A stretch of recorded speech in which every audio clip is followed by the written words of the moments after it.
Hello বন্ধুরা, আমার নতুন একটা ভিডিওতে আপনাদের সকলকে স্বাগত।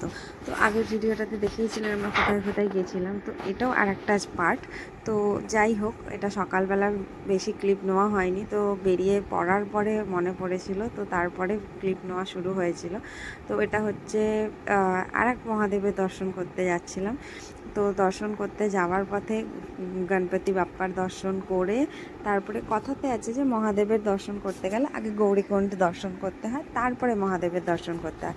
তো দেন আমরা সেই রকমই আমরা আগে গৌরীকুণ্ডে গেছিলাম, ওখানে স্নান করতে হয়, বাট আমরা স্নান করিনি, তার কারণ আমরা সেরকমভাবে কোনো প্রিপারেশান নিয়ে যাইনি, আমরা ব্যাপারটা বুঝতে পারিনি। তো যাই হোক, আমাদেরকে বলা হলো যে আগে ওখানে গিয়ে হাত মুখ ধুয়ে জল ছিটিয়ে আসতে হবে, তারপরে এখানে পুজো হবে। তো আমরা রীতিমতন সেরকমই করলাম, ওখানে গেলাম, গিয়ে হাত মুখ ধুয়ে একটু জল ছিটিয়ে তারপরে এসে লাইনে দাঁড়িয়ে পড়েছিলাম মহাদেবের দর্শন করব বলে।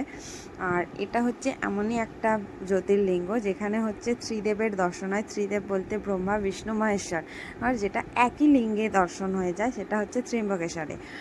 তো অনেক দিনেরই ইচ্ছে ছিল এই জায়গাটাতে যাব, আর আমার ইচ্ছে থেকে আমার ছেলের ইচ্ছেটা বেশি ছিল যে মহাদেবের সবকটা জ্যোতির্লিঙ্গ দর্শন করবে। তো যাই হোক, ওর এই অনুযায়ী আমাদেরও ইচ্ছে ছিল, তো যার জন্য আর একটা জ্যোতির্লিঙ্গ দর্শন হয়ে গেল।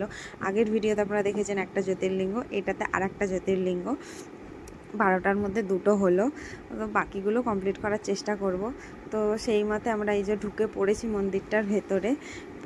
মন্দিরটা বহু পুরনো, কিন্তু মানে সব মন্দিরই দেখি, কিন্তু এই মন্দিরটাই দেখলাম যে পুরো কালো পাথর দিয়ে তৈরি, মানে কোনো জায়গায় মানে অন্য কোনো পাথর নেই, পুরোটাই কালো কালো পাথর দিয়েই তৈরি হয়েছে।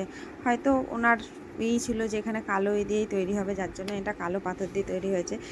তো সে যাই হোক, রীতিমতন আমরা ভেতরে পুজো দিয়ে খুব ভালো মতন দর্শন করে পুজো দিয়ে বেরিয়ে পড়েছিলাম।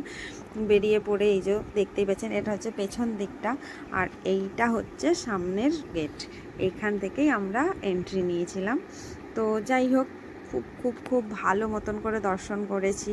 ভেতরে এত সুন্দর এদের মানে এইটা, এখানে মানে ওই ঠেলা ঠেলি এরকম কোনো ব্যাপার নেই, সবাই আস্তে ধীরে যাবে। এই যে দেখতেই পাচ্ছেন লাইন দিয়ে, কোনো আগে যাওয়ার বা করার।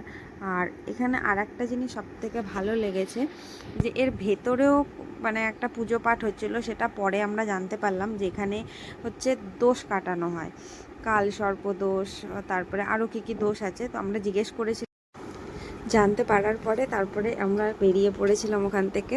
তো দেন সমস্ত কিছু ভালোভাবে কমপ্লিট হয়ে গেছে। আর এই যে আগের যে ছবিটা দেখতে পেলেন, বাবা ছেলেকে কেমন লাগছে অবশ্যই জানাবেন, আর ভালো লাগলে অবশ্যই শেয়ার, লাইক, সাবস্ক্রাইব অবশ্যই।